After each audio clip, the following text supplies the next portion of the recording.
complacidísimo estar con ustedes nueva vez en su programa semanal Mercadeando. Tiempo de encontrarse uno mismo, la identidad dominicana. ¿Qué hemos hecho? ¿Hacia dónde vamos? En un tiempo en donde aparentemente hay que reposicionarlo todo. Hay que reposicionarlo todo, hay que colocarlo todo. Hay que hacer cosas nuevas, definitivamente. Hay que mercadearlo todo. Detectar las necesidades de la gente en diferentes índoles y ofertarle el beneficio que mejore las necesidades de la gente. Y esto es la parte comercial. No olvidar que es más fácil en mercadeo comercial lanzar un producto nuevo que revivir un muerto. Eso es en el mundo comercial. Pero en el mundo político eso no se da con mucha frecuencia, porque hay muertos que han revivido. ¿O no es así? Esta fue la imagen que vimos de entrada. Juan Pablo Duarte. Nunca me fue más necesario como hoy el tener salud, corazón y juicio, hoy que hombres sin juicio, sin corazón, conspiran contra la salud de la patria. Dios ha de concederme bastante fortaleza para no descender la tumba sin dejar a mi patria libre, independiente y triunfante. Trabajemos por y para la patria, que es trabajar para nuestros hijos y para nosotros mismos. El ideario de Duarte. Trabajemos sin descansar. No hay que perder la fe en Dios, en la justicia, nuestra causa, en nuestros propios brazos. La nación dominicana es libre e independiente y no es ni puede ser jamás parte integrante de ninguna otra potencia, ni el patrimonio de familia, ni persona alguna propia, ni mucho menos extraña. ¿Qué profundidad tiene esto último? Vivir sin patria es vivir sin honor. Juan Pablo Duarte. Ahí tienen tres grandes. Juan Pablo Duarte, José Martí, Simón Bolívar, y las respectivas edades cuando murieron.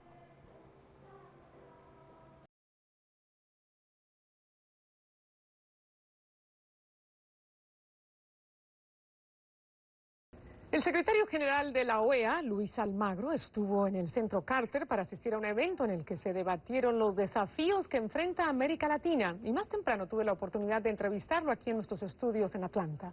Comencé preguntándole sobre las conclusiones de la comisión que visitó Haití, de la comisión de la OEA, una comisión técnica que visitó Haití y República Dominicana para ver de primera mano la difícil situación migratoria que enfrentan estos dos países.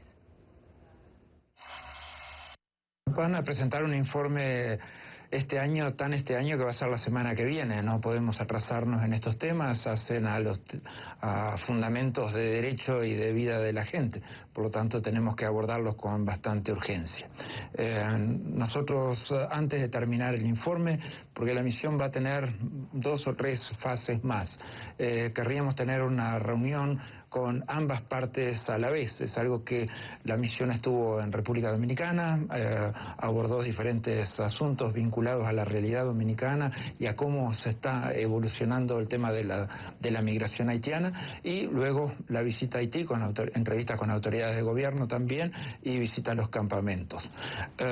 Tenemos que juntar ambas partes, confrontar un poco las ideas y encaminar un cronograma para solucionar esto.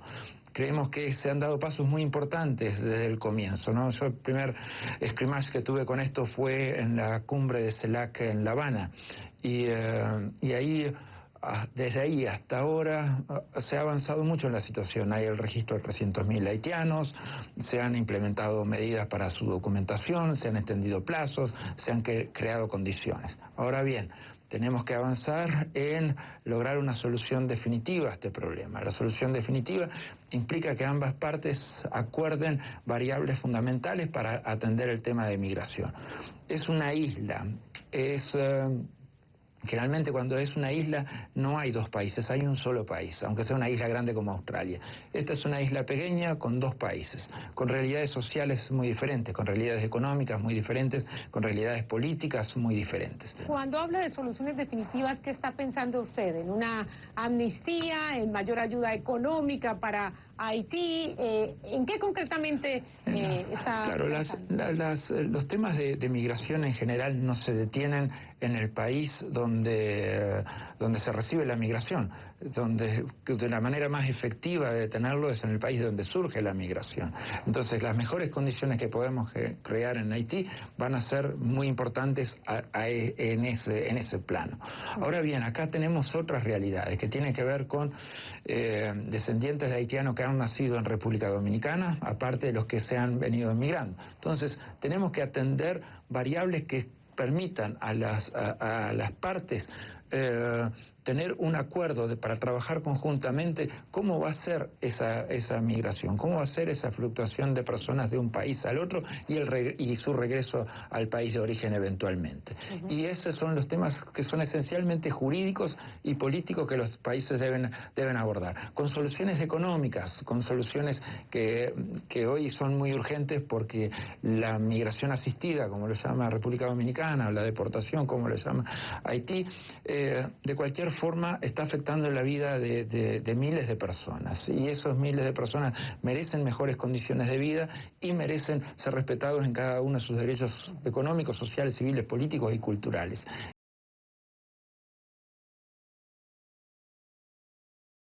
La OEA dice, Dominicana es una isla.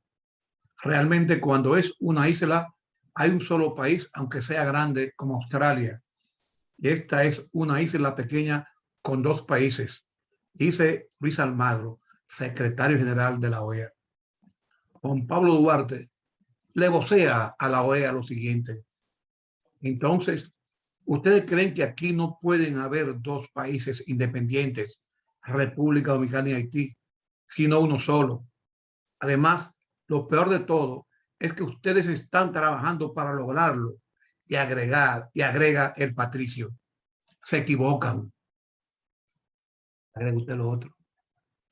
La nación dominicana es libre e independiente y no es ni puede ser jamás parte integrante de ninguna otra potencia, ni el patrimonio de familia, ni persona alguna propia, ni mucho menos extraña. ¿Qué profundidad tiene esto último? Vivir sin patria es vivir sin honor.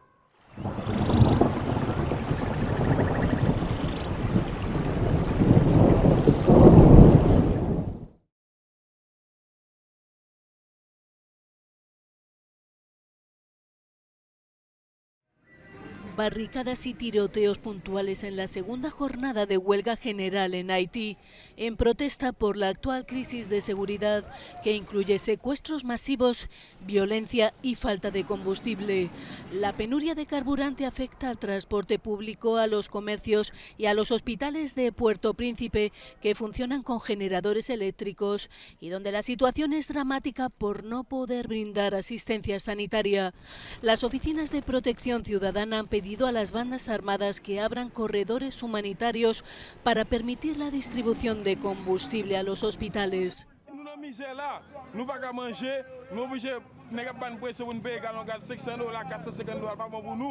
Para el miércoles está convocada una tercera jornada de huelga en el país, que atraviesa una grave crisis política, económica y social, agravada por el asesinato del presidente Jovenel Moïse el pasado 7 de julio y por el terremoto que causó más de 2.200 muertos el pasado 14 de agosto. Jimmy Cherizier, conocido como Barbacoa y jefe de la coalición de 9 bandas que controlan en gran parte la capital de Haití, ha condicionado la redistribución de combustible a la dimisión del primer ministro Ariel Henry.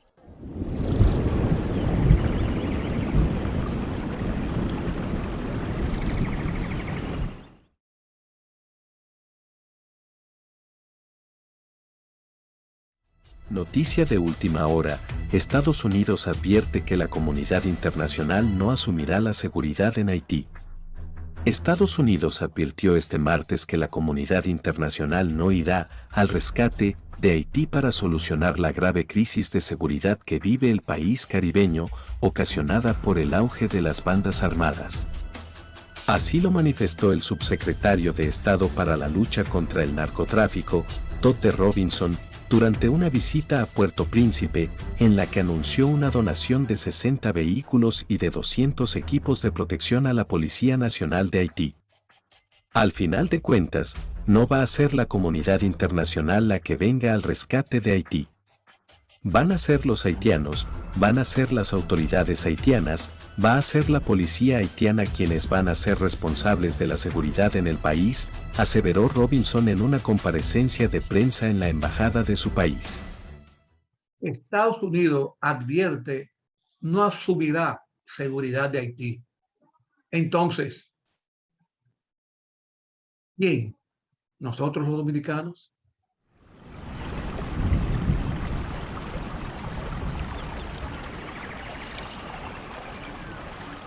Abinader capta la atención mundial por las medidas adoptadas con relación a Haití. Escuchemos al presidente Luis Abinader Corona. Señoras y señores, nuestra tercera y final recomendación de acción es sobre Haití. Desde que asumimos el poder, hemos venido anunciando la posibilidad de que la situación haitiana pueda desbordar las fronteras de ese país, incidiendo como un factor de inseguridad en la región. De ahí la necesidad de que esta comunidad de naciones asuma con urgencia y de una vez y por todas la crisis haitiana como una de altísima prioridad y de permanente seguimiento. Hemos notado que recientemente algunos gobiernos han adoptado medidas para afrontar las consecuencias de la crisis haitiana. Por años, cada día, nuestro país ha encarado prácticamente solo estas consecuencias. Estamos convencidos que ninguna acción unilateral será suficiente para superar esa dramática situación. Es imperativo manifestar de la manera más firme y tajante posible que la comunidad internacional no debe ni puede abandonar al pueblo haitiano en este momento en que los niveles de inseguridad lo están llevando a su autodestrucción. Y quiero decirlo hoy de la manera más sincera y fuera del lenguaje diplomático. Ante la división actual que existe entre el liderazgo haitiano y la peligrosa presencia de bandas criminales que controlan una buena parte de su territorio, los haitianos por sí solos no podrán pacificar su país y mucho menos garantizar las condiciones para establecer un mínimo de orden. Consecuentemente, lo más importante e inmediato es la seguridad en Haití. Solo después de haberlo logrado, pueden llevarse a cabo unas elecciones libres, justas y confiables. Entonces, con un nuevo gobierno como interlocutor legítimo, se deberá preparar un verdadero plan integral de desarrollo económico y social, con todos los recursos necesarios y apoyados solidariamente por la comunidad internacional, pues ya no se puede pensar únicamente en medidas de carácter humanitario. A este solemne cónclave le manifiesto que la República Dominicana ha mostrado y seguirá mostrando la solidaridad y la colaboración debidas con el pueblo haitiano. Pero también les reitero que no hay ni habrá jamás una solución dominicana a la crisis de Haití. Señor presidente, la cantidad de retos que enfrentan nuestros estados es significativa para la construcción de un mundo bajo el estandarte de la igualdad. Sin embargo, no debemos enfrentarlos solos. La integración y el multilateralismo son las vías idóneas para avanzar hacia la meta sin dejar a nadie atrás. Estados Unidos advierte no asumirá seguridad de Haití. Entonces, ¿quién? ¿Nosotros los dominicanos?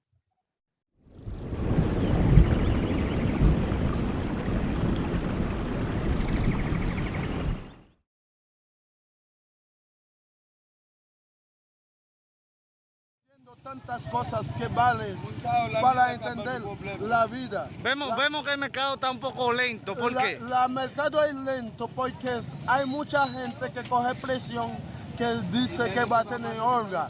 La holga que va a tener no sé cuándo será, esta semana mismo. Por eso mismo la gente que viene de Puerto Príncipe, Tapaitiano, Bonaibre, no ha llegado acá hoy día. Esas personas tienen su familia para mantener, tienen mucho miedo para llegar a estas distancias. En el día de hoy en el mercado. No, la situación del mercado en el día de hoy ha sido porque hubieron unos rumores que hoy no iba a haber mercado, como que iban a cerrar la frontera. Se difundió esa noticia. Ok, con relación a combustible que están almacenando aquí, su preocupación. Mi preocupación es que se está dando la tarea a una persona que no tiene nada que ver con el mercado y están viniendo aquí a vaciar los motores, le sacan la gasolina aquí dentro del mercado. Está pasando esa preocupación en el mercado. Los comerciantes hoy queremos que el ayuntamiento tome medidas.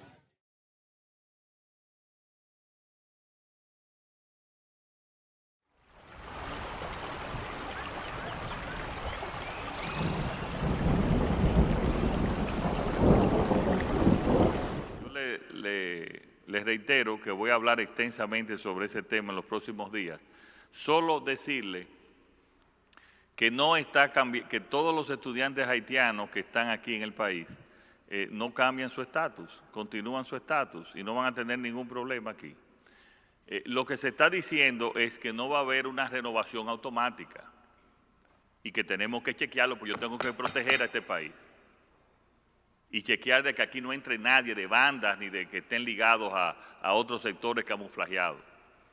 Las facilidades que se le dieron a esos estudiantes se lo dio este gobierno. Y lo que estamos diciendo es que no va a ser automático, que se va a tener que chequear en cada caso. Porque si allá no chequean ni tienen ningún sistema, aquí sí tenemos que hacerlo, porque esta es una sociedad organizada. Vamos a hacer una pequeña pausa y retornamos. Carasaf Sánchez, mi hermana metiendo mana para el Puebla. El problema no es frontera, oh rayos, si tú pagas entra en acuerdo, si no tienes dinero tú puedes. El problema no es la guardia, el problema es su sueldo. Hay que cobrar poco dinero a esa gente. El problema no es papeles, el problema es el macuteo. Un viaje de macuteo, mi hermana. El problema no es racismo, el problema es desempleo. Ay, mi madre. El problema no es mi Puebla, el problema es mi gobierno. Si el presidente relaja, tampoco Dominicana. Ellos tienen su problema y muchos problemas en este país, mi hermana. Los países con dinela, cuarto, difaman al dominicano. Y cuando vino el terremoto, fue en primera en dar la mano.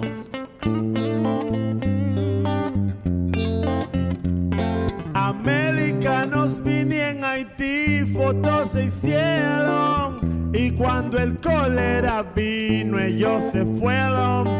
¿Por qué no abren aeropuertas y no dan la visa a Toro? Porque Francia no ayuda, tan solo dejan un barranco. ¿Cómo tener con qué crecer si todo te lo comiste?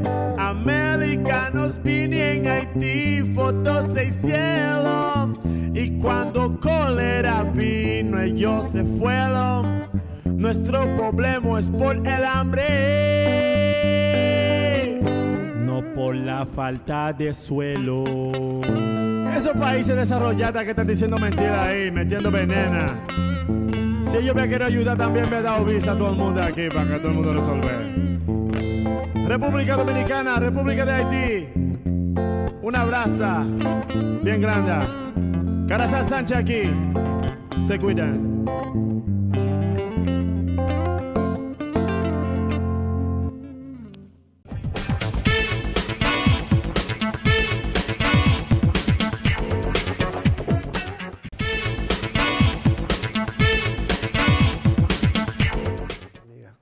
agradecidísimo de que permanezcan con nosotros. Hoy tenemos un invitado muy especial, muy especial. Y tan especial que le quiero leer rápidamente para que ustedes conozcan en cápsula quién es este invitado. El invitado es el doctor en filosofía de la Universidad de La Habana y profesor del departamento de la Universidad Autónoma de Santo Domingo y encargado de estudios especiales en la Universidad AP. En las publicaciones que ha tenido, Poesía 1 en el año 1969, Portal de un Mundo, también en el año 69, novelas, Pisar los dedos de Dios, en el año 79, La otra Penélope, 82, La balada de Alfonsina Bairán, 92, El violín de la adúltera, 2007. Antologías publicadas, Poetas de posguerra, Joven Poesía Dominicana, en el 81. Ensayos, Manifiestos literarios de la República Dominicana, en 1984. Manifiestos literarios de la República Dominicana, también en el 93.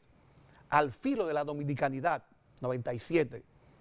Las palabras perdidas, 2000.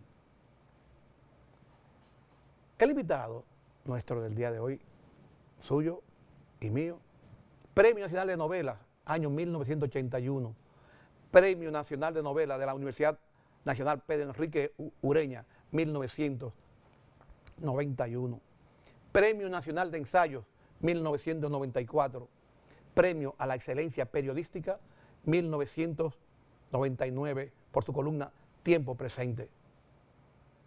Los últimos artículos publicados a nuestro invitado es Fulgurazos, el otro Duarte, un personaje de Voltaire, Como un piano al viento, El maldito y Balada del peregrino. El periódico Hoy y acento.com. Ahora, ¿quién es nuestro invitado? Premio Nacional de Literatura del año 2004. Nuestro invitado en el día de hoy es el maestro Andrés L. Mateo. Maestro. Muchas gracias por invitarme. El placer. Por la presentación. El placer es nuestro, maestro. Y precisamente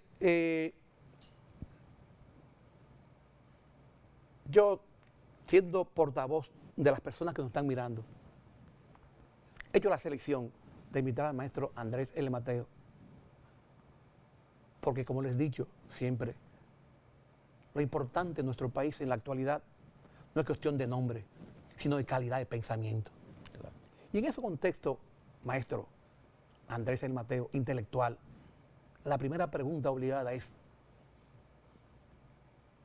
¿qué es un intelectual y para qué sirve un intelectual? Esa es una viejísima discusión sobre la que hay bibliografía bastante sustanciosa y que al final no se ponen de acuerdo, porque un intelectual no es nada del otro mundo, no es una figura estratosférica, ni tampoco tiene, digamos, cualidades especiales en cuanto a la conformación de su naturaleza humana. Un intelectual es un trabajador del pensamiento, de la cultura, que pone ideas en circulación en un determinado espacio-tiempo y que estas ideas que pone en circulación frecuentemente adoptan con relación a la sociedad que le toca vivir y a la época un espíritu crítico, recupera los mejores exponentes de la historia del pensamiento pasado, pero encarnan sin ninguna duda, o tienen que encarnar para que un intelectual sea valorado en su justa dimensión, una superación. O sea, es un poco empinarse en el pasado para producir ideas, pensamientos, propuestas de regeneración social, transformaciones en lo que constituye la práctica de la interactuación social a partir del mundo de las ideas. O sea, un intelectual es un pensador, un autor, un escritor, una persona que trabaja con el intelecto, para poner ideas en circulación. A mi modo de ver, y viendo las enormes variables que hay de la concepción del intelectual, las que provienen de la Ilustración francesa, por ejemplo, en relación con la cual el trabajo ancilar, lo que llamamos el trabajo de servicio del intelectual, aportaba sustancialmente a la idea. O sea, todo el mundo enciclopedista forjó la visión de lo que hoy llamamos la cultura occidental. Ahora, ¿el intelectual nace o se hace? No, el intelectual se hace. Hay algún tipo, digamos, de condiciones de tipo social, familiar, económico, que pueden propiciar, digamos, un mejor desarrollo de un intelectual en virtud de las características del proceso de enseñanza-aprendizaje. O sea, si tú naces con condiciones especiales, porque en tu casa hay biblioteca, o tu padre o tu madre son inclinados al trabajo intelectual, si tiene condiciones económicas para el desenvolvimiento de la vida, si tu actitud es proclive al estudio esmerado y tenaz, pues sin ninguna duda habrá un resultado mucho más favorable que en cualquier otro que tiene que, como dice el pueblo, partir corosos para irse situando en la escala social. Pero ¿se nace? No, se hace, porque el intelectual es el producto de un trabajo. Ok, ahora, ¿cómo justamente construye el intelectual su obra, una vez ya formado como intelectual?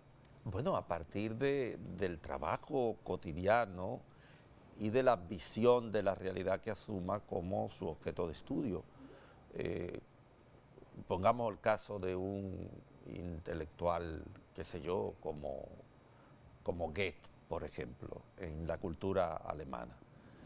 Era un gran poeta, era un gran dramaturgo, pero era un hombre que también reflexionaba su época y participaba de la vida social, proporcionando un conjunto de propuestas para la regeneración social, para la transformación de la vida de relación de esa sociedad. No es posible, por ejemplo, hablar del mundo moderno, de la historia del pensamiento, sin una figura como Kant. Kant, ¿qué practicó? La esterilidad social por la fertilidad cultural. O sea, socialmente Kant era estéril. O sea, no visitaba a nadie, no hacía fiesta, incluso no participaba de los conciliábulos de amigos, de las actividades, sino que su trabajo era el pensamiento. Sin embargo, en el orden social es imprescindible, cuando se habla de la historia del pensamiento, hablar de lo que Kant aporta a la visión del mundo, a la ciencia, a la trigonometría, a la geometría, a la nociología. Bueno, ¿por qué? Porque fue un hombre inclinado a la producción de ideas y colocarla en el circuito de la circulación como provocación al pensamiento. Ahora, maestro, con frecuencia escuchamos en la base de la pirámide social, en la base de la sociedad, es decir, fulano no tiene cultura. ¿Cómo usted todo el mundo valora tiene cultura. ese aspecto? Todo el mundo tiene cultura. La cultura. Todo el mundo tiene cultura. La cultura es un marco de relación general que puede ser definido de muchas formas. Para decirlo como lo decían los funcionalistas, la cultura es todo lo que se sobrepone a la naturaleza producto de la creación humana. Y en consecuencia, cultura es todo. Cultura son los hábitos, las costumbres, cultura es la música, cultura son las expresiones de carácter filosófico, las artes plásticas, los órdenes arquitectónicos. Cultura es todo lo que el hombre coloca por sobre la naturaleza como una conquista justamente humana. Y en consecuencia no existe ni población ni sujeto individual que no posea cultura. Okay. Hay cultura porque hay interactuación social, hay cultura porque hay una herencia humana en la que se fundamenta todo lo que dialécticamente la humanidad ha construido. La cultura, como cualquier discurso del saber, es estructuralmente dialéctica. Vale decir, en el cálculo más sofisticado, por ejemplo, un cálculo matemático que lleve a una nave a posarse lentamente sobre la superficie de Marte, en esos cálculos infinitesimales matemáticos precisos, hay lo más elemental de las matemáticas, que 2 más 2 son 4, y 4 y 2 más 2 son 6. Es decir, el saber es siempre dialéctico y por lo tanto no hay ningún tipo de ser humano que no posea cultura, ni ningún tipo de sociedad, como se decía antes, primitiva, ¿no? Lo que son niveles del proceso de desarrollo, qué sé yo. La cultura grecolatina, por ejemplo, que es el fundamento de la cultura occidental. La cultura grecolatina tiene un desenvolvimiento propio de la etapa mágico-religiosa de la humanidad, porque ellos no pueden responder a una relación de causa-efecto sobre la naturaleza de los fenómenos, qué es un trueno, qué es un huracán, cómo viene el mar, por qué se hizo la tierra, qué es la fertilidad, cómo nacen los seres humanos, por qué yo entro una semillita en la tierra y nace un árbol, y después un fruto, y luego viene y yo me como el fruto, y luego viene otra vez y yo siembro la semilla. La respuesta es mágico-religiosa, encarna un determinado nivel del proceso de desarrollo de la inteligencia humana, pero no es sin cultura. No es sin cultura, es una manera de apropiarse de las leyes de la naturaleza que en ese nivel del conocimiento humano es mágico-religioso. Ahora, maestro Andrés L. Mateo, para usted, ¿qué es la creatividad? Su nombre lo indica. La creatividad es esa disposición y predisposición en algunos casos que tiene el ser humano para construir realidades imaginarias, para imaginar a partir de la realidad dada universos y significaciones propias de una esfera de la actividad que no tiene necesariamente que establecer una relación de causa-efecto. Y explico esto brevísimamente. Un poema, por ejemplo, es creatividad. O sea, cuando alguien vive una experiencia y la plasma en un poema, está ejercitando su creatividad. ¿Por qué? Porque ha llevado al escenario de la significación de la palabra una experiencia particular que se convierte en una obra de arte. O sea, un poema es una obra de arte. Por ejemplo, el Quijote de Miguel de Cervantes, para mí la obra fundamental en lengua castellana, es nada más y nada menos que una palabra colocada detrás de la otra. Es decir, una palabra detrás de la otra. Construyen el Cervantes o construyen 100 años de soledad de Gabriel García Márquez, o construyen El astillero de Onetti, o construyen las portentosas obras de Shakespeare. Y no son más que una palabra detrás de la otra. Claro, esa creatividad permite un universo de sentidos, permiten un mundo imaginado y real, no opuesto a la realidad. La ficción no es algo que se opone a la realidad, la creatividad no es algo que se opone a la realidad, sino una otra realidad que tiene el ingrediente de la subjetividad del creador, del acto creativo. Y en consecuencia se trasciende a sí misma, porque Shakespeare lleva siglos de muerto y hablamos de él, Cervantes lleva siglos de muerto y hablamos de él, y la catedral que construye Shakespeare, o que construye Cervantes, o que construye Goethe, o que construye cualquiera de los grandes escritores, son catedrales de palabra, no son catedrales de cemento, de varilla, de material duro, sino de palabras. Esa es la creatividad. Donde hay un edificio, antes hubo un vacío, y es la creatividad de un arquitecto que concibe llenar ese vacío con formas creativas. Una catedral, ¿qué cosa es?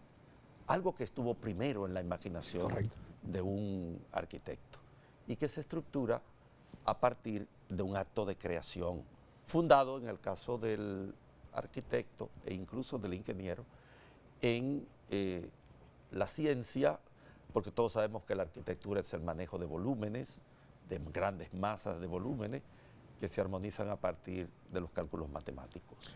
Ok, vamos a hacer con la anuencia del maestro L. Mateo una pequeñita pausa y retornamos.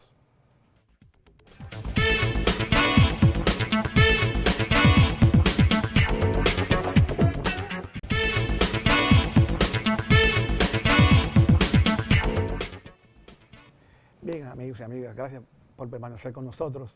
Hoy, con la compañía del doctor Andrés L. Mateo.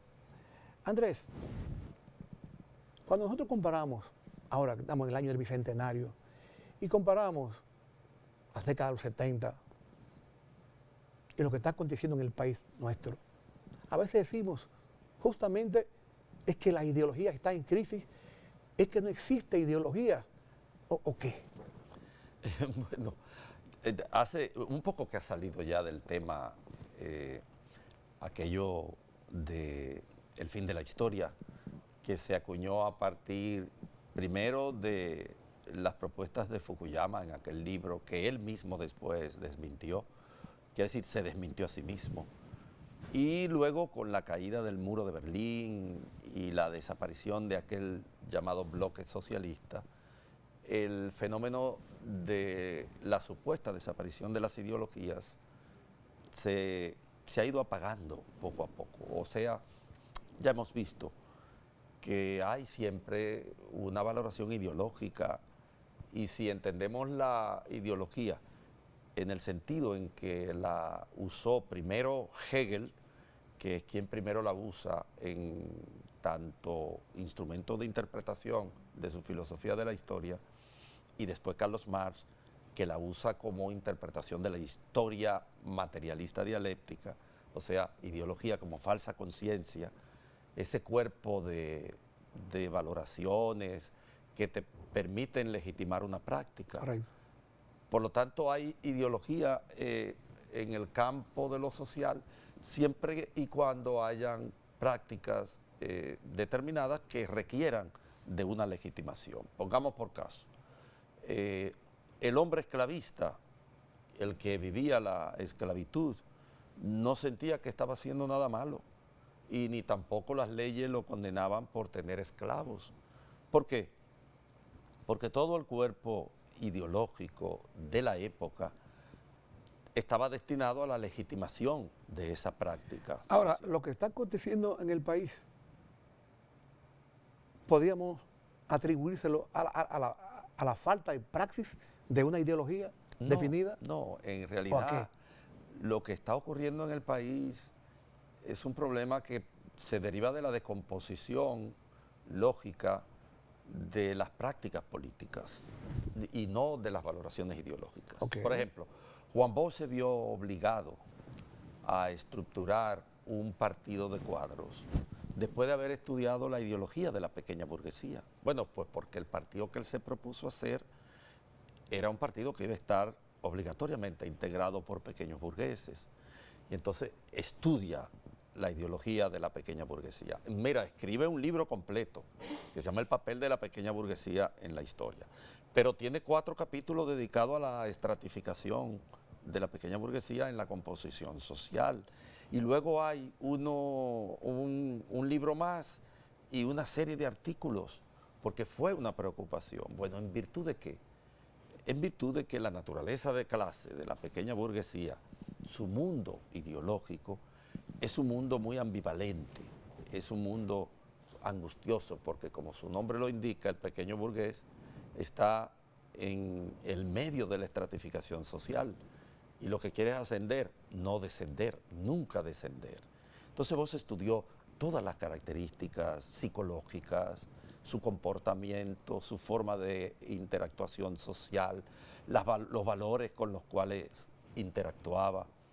para situar históricamente a la pequeña burguesía que iba a integrar el partido de cuadros que él formó. Y entonces da a la reeducación de esta pequeña burguesía un marco temporal que incluye un adiestramiento, tú sabes que se pasaba por un círculo, etc.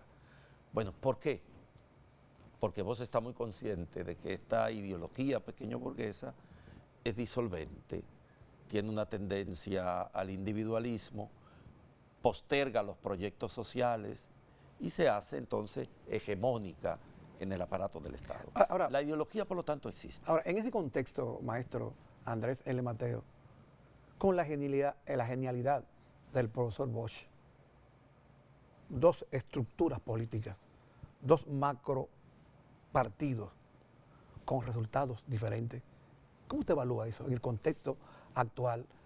Con los mismos elementos de juicio con los que analizamos las ideas de Juan Bosch. O sea, ambos partidos, que son obra del mismo pensamiento, en principio estuvieron normados por la idea de la liberación. Es decir, Bosch es un proyecto social. Los pequeños burgueses que lo sustituyeron, tanto en el PRD como en el PLD, no son un proyecto social. Pero Bosch encarnaba un proyecto social. Sus propuestas, sus ideas encarnaban un proyecto social porque Bosch proviene del pensamiento ostosiano, que era probablemente la propuesta de regeneración social más completa que tiene la historia dominicana.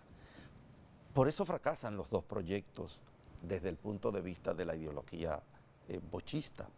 Ni el PRD, que agotó una etapa bastante turbulenta de conformación de esa pequeña burguesía en el plano del ejercicio del poder y de las prácticas políticas, y que Bosch adjura de ese partido porque cree que ha cumplido un ciclo y porque estima que se ha constituido en un estorbo para la realización social, para el proyecto social que él encarna, renuncia a ese partido y forma entonces un partido también de pequeños burgueses, que es el PLD, y que encarnaba un proyecto social. Por eso Bosch liga la misión teleológica, o sea, finalista, hacia dónde iría el partido que le estaba creando, a la complementación del proyecto duartiano. Bosch dice, el PLD es el partido que va a terminar la obra inconclusa de Juan Pablo Duarte.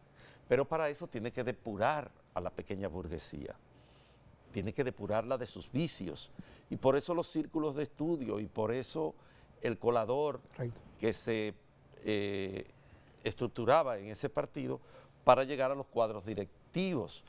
Había que pasar una especie de purgatorio y ese purgatorio te colocaba en las posiciones de dirección para ese proyecto de cumplimentar la obra inconclusa. Ahora un partido masificado. Ya no, es decir, el PLD como el PRD son partidos sin proyectos sociales. No tienen proyectos sociales, ninguno de los dos. Son proyectos individuales. Ahora, maestro Andrés L. Mateo, PRD, PLD, indecisos, indiferentes, nuevos votantes y la izquierda. Ha habido investigaciones en donde hablan de la buena valoración que la sociedad le da a la izquierda dominicana, pero la izquierda dominicana no ha aprovechado esas oportunidades. ¿A qué usted atribuye ese escenario? Muchos factores. Primero, la larguísima tradición del autoritarismo en la historia dominicana, que hace que el pensamiento de izquierda y las prácticas políticas de izquierda sean de entrada siempre anatematizadas. Nosotros tenemos en los casi 200 años de vida republicana apenas un interregno de 20, 30 años de verdadera vida democrática. Luego, la represión. No olvidemos que en virtud de esa larguísima tradición, la represión ha mermado mucho las filas de las izquierdas. Y después, la propia naturaleza pequeño burguesa. de los círculos de izquierda, que no le ha permitido estructurar una visión unitaria de la coyuntura. Por ejemplo, tú lo decías, en este momento hay una coyuntura muy favorable para que la izquierda pueda enrumbar un proyecto, para que lo pueda empujar, dado el hecho de que los dos modelos de los partidos hegemónicos, porque yo no menciono al Partido Reformista, que también fue un proyecto social conservador, pero lo fue. Exacto, correcto. Pero no menciono al Partido Reformista porque eso no existe, ese es un grupo que tiene siempre la tendencia al prebendalismo, o sea, que anda buscando siempre cómo medrar, cualquiera que sea el gobierno, en el aparato del Estado. Hablo de los dos partidos creación de Juan Bosch, que ambos modelos, como expresión de una pequeña burguesía liberadora, como expresión de una pequeña burguesía pujante que iba a instaurar prácticas políticas diferentes desde el aparato del Estado, se ha diluido en la nada y lo que hemos visto son los espectáculos, primero de los gobiernos del PRD, que fueron una frustración de aquel impulso liberador que arrastró la sociedad dominicana inmediatamente después de la muerte de Trujillo. Y ahora el PLD, que ese espectáculo de la corrupción, esa ausencia absoluta de proyecto social, lo ha convertido en un partido más del sistema que lo que busca es reproducirse a sí mismo en el aparato del Estado y legitimar las riquezas que se han acumulado, yo diría que exorbitantemente, en los periodos que el PLD ha sido gobierno. Lo que quiere decir que la pequeña burguesía como modelo de ejecutoria gubernativa en la República Dominicana ha fracasado y que tiene que sobrevenir un modelo diferente de práctica política. No sé de dónde va a surgir, como decían los viejos marxistas, la necesidad crea el hombre. Yo creo que sin embargo, tiene que surgir de algún lado, tiene que haber un modelo diferente de práctica política en la República Dominicana que se empine obligatoriamente sobre lo que fue fundamental para la formación de los dos partidos que Juan Bosch fundó, que era la búsqueda del bien común. Ahora, maestro, doctor Andrés L. Mateo, el 35% de la población dominicana, el 65%, tiene menos de 35 años. Se dice, viejo adagio, que el prototipo del pesimista es un dominicano bien informado. Y yo sé que usted es bien informado, pero brevemente me gustaría que usted, a ese joven, le diera un mensaje final. Me parece bastante, digamos, emotivo el final dirigiéndome a los jóvenes. Yo tengo mucha confianza en la juventud dominicana. Yo creo que el espacio que se ha abierto en este país en los últimos 5 o 6 meses, ese espacio de dubitación, de crítica, es un espacio que debemos a los jóvenes. En cierto sentido se ha roto una especie de estructura mediática en relación con la cual los jóvenes se marginaban de la opinión política, pero eso poco a poco ha ido variando. Yo creo que los jóvenes deben entender que la sociedad dominicana no puede seguir siendo una de las sociedades de mayor nivel de inequidad. Nosotros ocupamos el 3er lugar, de acuerdo con los informes internacionales, en inequidad. Hay poco más de 50 años de desarrollo en la República, de crecimiento en la República Dominicana, pero no ha habido desarrollo, lo que quiere decir que es una gran inequidad y son los jóvenes quienes tienen que romper con la inequidad histórica que es un lastre en la República Dominicana. Doctor, amigo Andrés L. Mateo, gracias por estar con nosotros en el día de hoy. ¿Sabes que nosotros siempre tenemos aquí un misterio? Sí. Bajo lo que tenemos aquí. En nuestro país hay un aceite que decía 3 en 1. Ah, sí, el 3 en 1. Que servía para hacer más fácil las piezas oxidadas. Y aquí nosotros tenemos no una marca 3 en 1, sino tenemos un 2 en 1. Y es exactamente la oportunidad que tiene la sociedad dominicana. 2 eventos y un presidente y una sociedad. 2 eventos, el bicentenario de Duarte. Un segundo evento, el 4% de la educación, que aunque no será la solución total del país, sí va a mejorar la calidad del pensamiento del dominicano, que es exactamente lo que tanto necesitamos. Por hoy, mis amigos y amigas, que Dios me los bendiga a todos y a todas siempre, pero como no solo el pan vive el hombre, vamos a escuchar esto que tenemos por acá con referencia al costo de la vida.